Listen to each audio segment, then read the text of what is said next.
In the heart of Texas, where secrets are buried as deep as the dead, a house keeps the story of a pact that challenged nature and society. The story of two sisters, a husband and their children who were born of an impossible truth. A truth that, once revealed, would destroy everything they tried to build. This is the story of what happens when love, loyalty, and despair are in the same room, and the door is locked inside.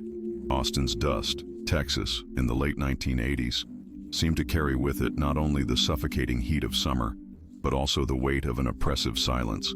At that time, the city was not yet the vibrant and cosmopolitan pole that would become. It was a place where the roots deepened into the red earth and the secrets were grinding like vines in the barbed wire fences.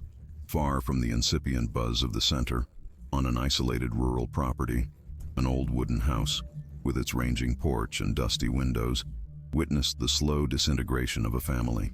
It was there that Clara and Sophia, the Beaumont sisters, were trying to keep up after their parents' premature death. Clara, the oldest in her early 20s, had assumed the role of head of the family with a rail determination that bordered on stubbornness. Her shoulders, formerly schoolless, seemed wide now, bent under the burden of responsibilities that life had imposed on her too early. She was the pragmatic, which saw the world in shades of gray, where survival was the only color that mattered. His eyes, in a deep blue, carried a seriousness that rarely crumbled into a smile.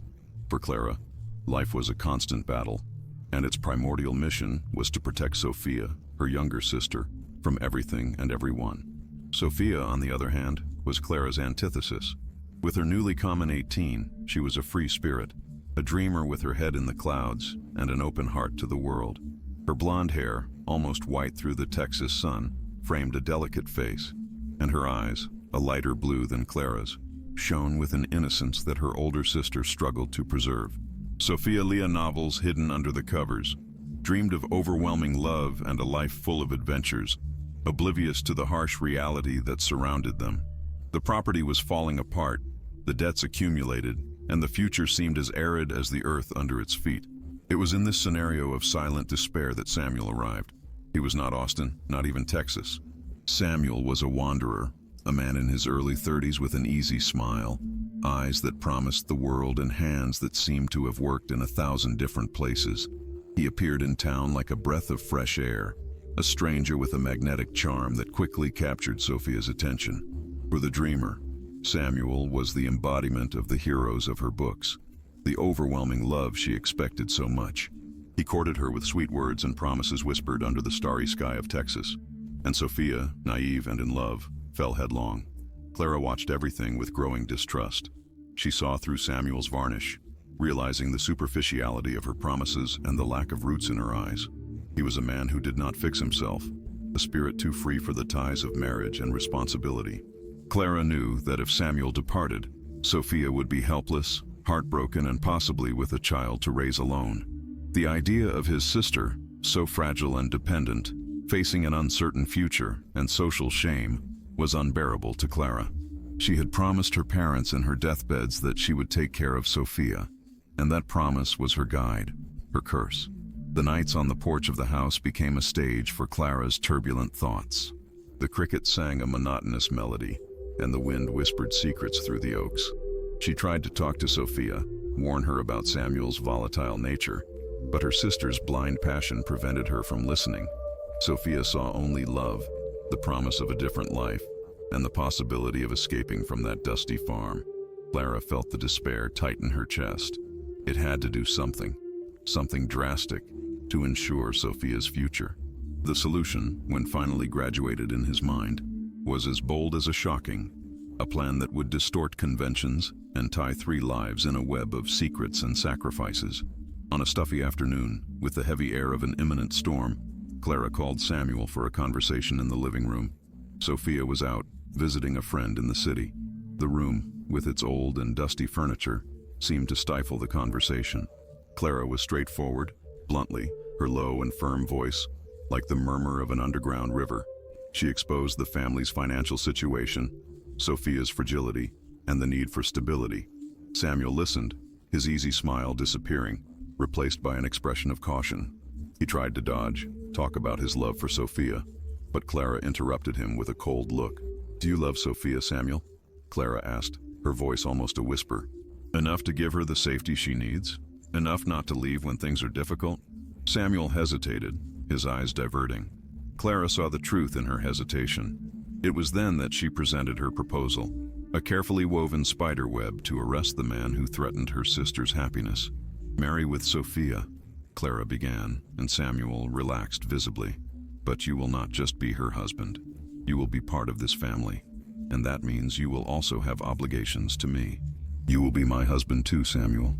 Not in the eyes of the law, but in the eyes of this house, this family.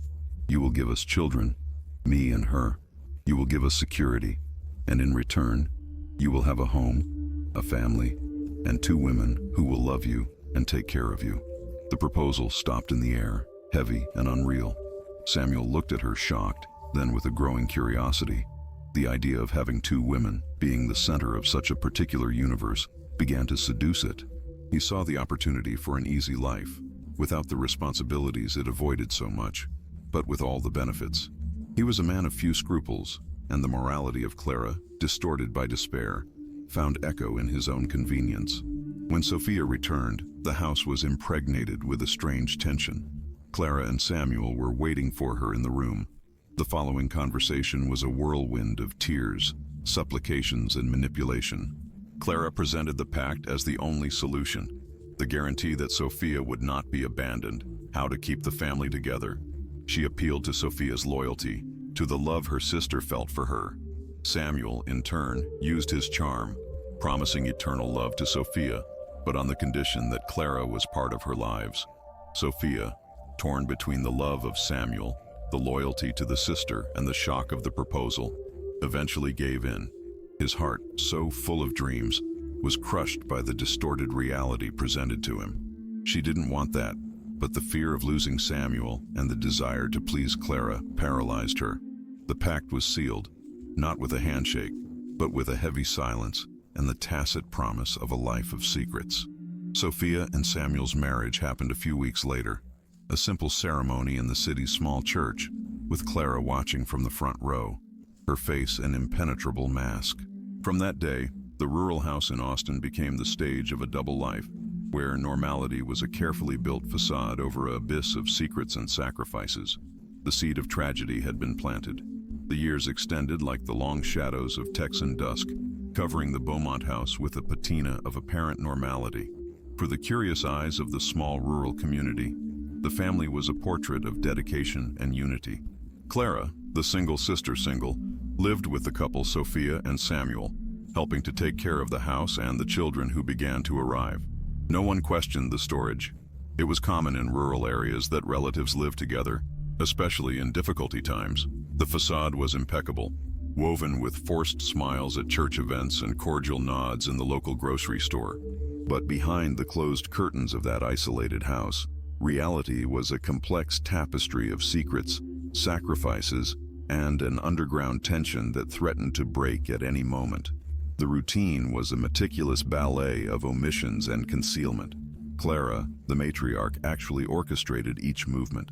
It managed finances with an iron hand, turning property into a small self-sufficiency oasis with a productive garden and some animals.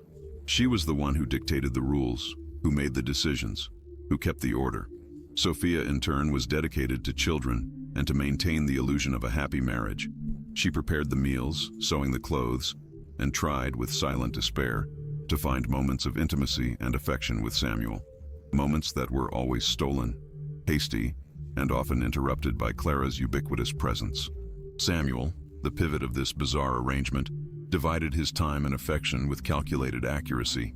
He was Sophia's husband in the eyes of the world, the father of the children who were born of her. But in the shadows of the night, he was also Clara's companion, the man who shared his bed and his secrets. He had adapted to double life with a disturbing ease, enjoying the attention and care of both women. For him, the pact had become a comfort zone, a refuge of external responsibilities, where his needs were met without him having to commit totally to a single person. He was the king of his little and distort the kingdom, and its passivity was its greatest weapon, allowing the sisters to dignify themselves silently for their affection as he picked up the benefits. The children began to arrive, one after another, filling the house with children's laughs and the buzz of life. First came Thomas, a robust boy with Samuel's blue eyes and Sophia's calm temperament. Then Sarah, a girl with dark hair like Clara's, but with Sophia's sweetness. And then 3 more, Daniel, Emily, and lastly, little Lucas. 5 children over a period of 10 years, all with Samuel's undeniable brand. The similarity between them was remarkable, a living proof of paternity. The community, although did not know the truth behind Clara's paternity, commented on the strong genetics of the Beaumont family, which seemed to produce such similar children. They were the living proof of the pact, the links of an invisible chain that held the 3 adult lives in a macabre dance. Children grew in an environment of love, yes, but also of a veiled confusion and unspoken secrets.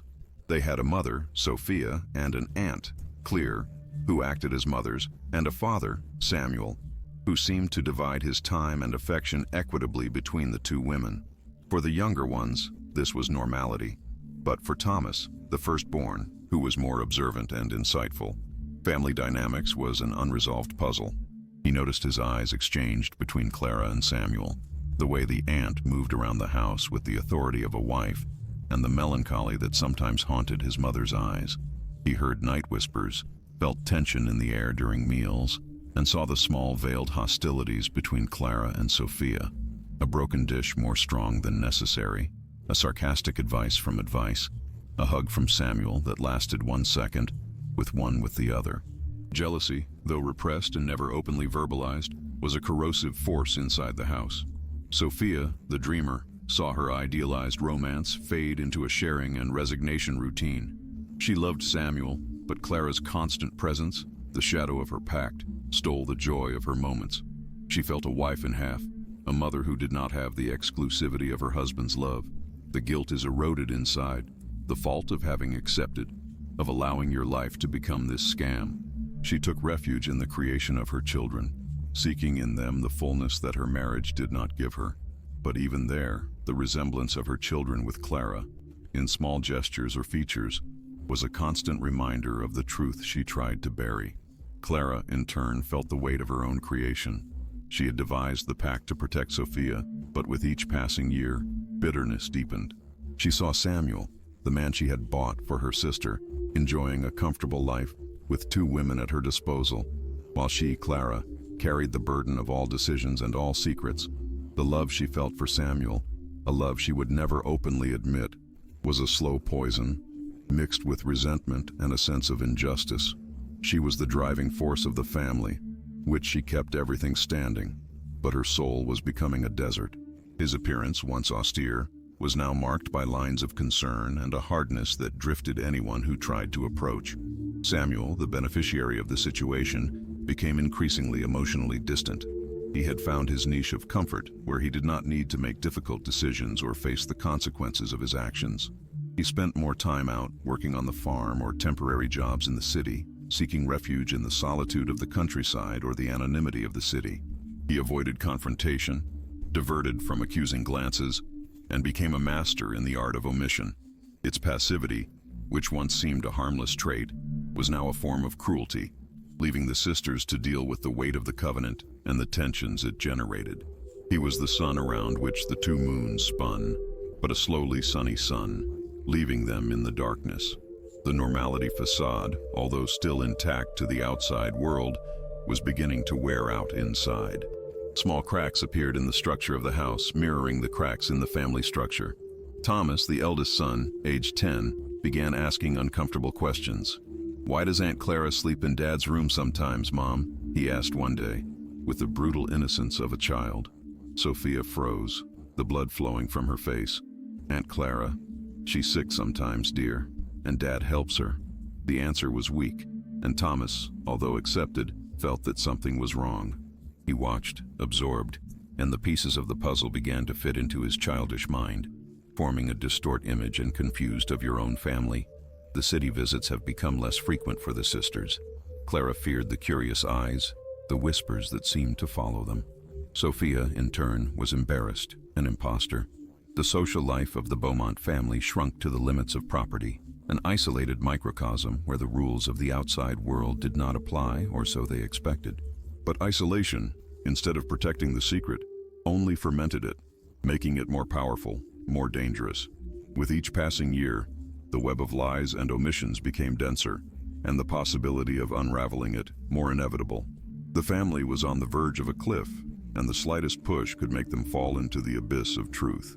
The air was heavy, not only with the heat of Texas, but with the expectation of a revelation that would change everything forever. The cliff, which for so many years stopped as a distant threat, finally materialized. It did not come with a crash, but with the treacherous whisper of a child and the relentless coldness of science. Thomas, the firstborn, now a 14th-year-old, was the embodiment of the insight that clearly feared. He had grown by observing, absorbing the nuances of a family dynamic that, for him, never seemed completely right. The silent tension, the exchanged eyes, the sadness in his mother's eyes, all of this had accumulated in his mind, forming a question that he dared not to ask aloud. The trigger was a science project at school. The theme was genetic, and the task was to create a family tree, mapping hereditary traits such as eye color, blood type, and family disease. Thomas, meticulous and curious, plunged into the task with an investigative fervor. He interviewed Sophia, who responded with a nervous hesitation, and Samuel, who gave vague and evasive answers. But it was with Clara that he found a resistance wall. "This is silly, Thomas," she said, her voice rough than usual. "We are a simple family. There is nothing interesting to map." Clara's refusal only turned off Thomas's curiosity. He knew there was something more, a secret that everyone struggled to hide. The turning point came when little Lucas, the youngest, got sick. A persistent fever and inexplicable weakness brought Sophia and Claire to the city doctor, an experienced elderly man who had known the Beaumont family for generations. After a series of tests, the doctor called the two sisters to his room. His expression was serious. "The boy has a rare condition, a recessive genetic disease," he explained, his eyes going from Sophia to Clara and back. "For this to manifest, both parents need to be carriers of the gene, and given rarity, it is highly likely that parents are blood relatives." The silence in the room was deafening. Sophia paled, feeling the floor disappear under her feet. Clara, on the other hand, remained rigid, her face a stone mask, but her eyes cheated on a contained panic. The doctor, realizing the tension, continued with a professional delicacy. "I need to know, ladies. Is there any possibility of consanguinity in the family?" The question stopped in the air, a death sentence to the secret they had kept for so long. It was Sophia who broke. In a choked sob, she confessed. Not everything, but enough. She talked about the similarity between her children, about the strong genetics of the family, about the possibility that she and Samuel were distant relatives, a desperate lie to cover up the even more shocking truth.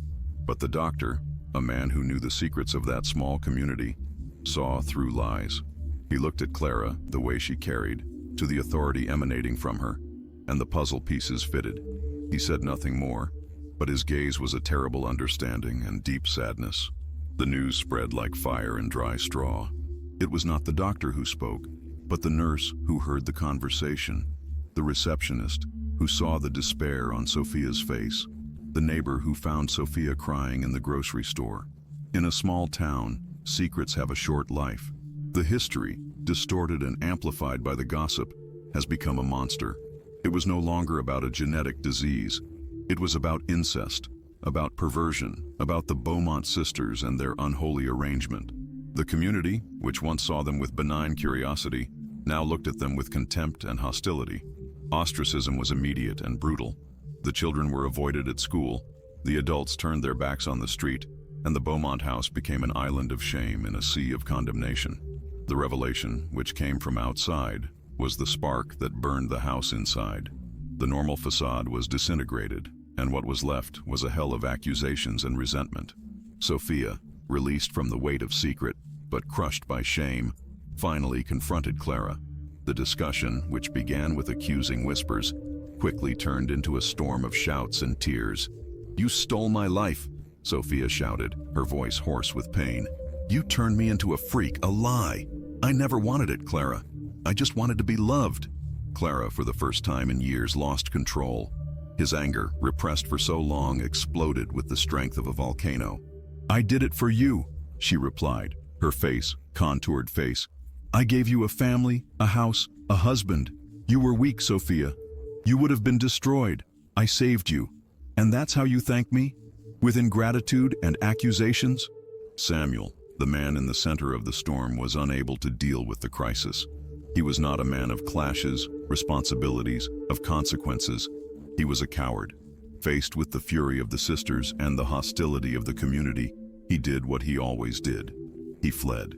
One gray morning, while the house was still echoing with the screams of the night before, he got his few things in a suitcase, entered his old pickup truck and left, without a word of farewell, without a look back. He left behind the 2 women who had loved in his selfish way, the 5 children who carried their blood, and the ruin of a family he helped build and destroy. His departure was the final blow, proof that the pact, built on the premise of safety and stability, was actually a deadly trap. The legacy of the pact was devastating. The family disintegrated. Thomas, the firstborn, feeling the weight of responsibility and shame, left the house as soon as he turned 18, seeking refuge in the anonymity of a large city, determined to cut all ties with his past. The other children, each in their own way, carried the stigma of their origin. They were the children of the pact, the fruits of an impossible truth, and that brand would follow them forever. The house, once full of life, became a mausoleum of silence and bitterness. The years have passed. Texas dust continued to fall, covering the Beaumont's house with a layer of oblivion.